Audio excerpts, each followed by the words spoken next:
তো কচি লাউ পাতা নিয়ে চলে এসেছি আর এখানে সব নিয়ে নিয়েছি। এবারে ভালো করে এটাকে মাখবো। লোটে পাতুড়ি যা লাগবে খেতে, সব দিয়েছি যা যা মশলা লাগে, তোমরাও তাই তাই দেবে, ভালো লাগবে খেতে।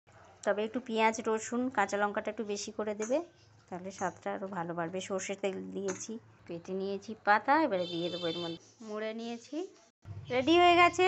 7টা বানিয়ে নিয়েছি। এখানে কড়াই বসিয়ে দিয়েছি, কড়াইয়ের মধ্যে আমি একটা একটা করে দিয়ে দেবো। সব সুন্দর করে সাজিয়ে দিয়েছি। এবারে উপর দিয়ে তেল দিয়ে দেবো। মাখানোর সময় দিয়েছি অল্প করে, এখনও দিয়ে দিলাম। এবার আমি ভালো ঢাকা দিয়ে রেখে দেবো, বেশ আস্তে আস্তে হোক। তো খুলি, দেখো তোমরা ভাবছো পুরো ঝোল হয়ে গেছে, এটা কত সুন্দর দেখতে হবে। দাঁড়াও হয়ে যাক। শুকিয়ে গেছে, তেল ছেড়ে দিয়েছে। এবার একটা একটা করে উল্টে দেবো আমি। উল্টে দিয়েছি, লাউ পাতা তো জল বেরিয়ে গেছিলো, এত সুন্দর লাগবে না গরম ভাতে খেতে।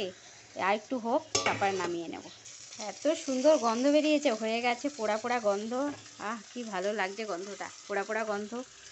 গ্যাসটা বন্ধ করে দিলাম, এবারে তুলে নেব। পাতুরিও রেডি, আমার গরম ভাতও রেডি। তো তাড়াতাড়ি চলে এসো, দেরি করো না। এইভাবে একবার করে খেয়ে দেখবে, খুব ভালো লাগবে। গরম গরম ভাত, পুরো এক থালা ভাত হয় মিনিটের মধ্যে ভ্যানিস। টাটা।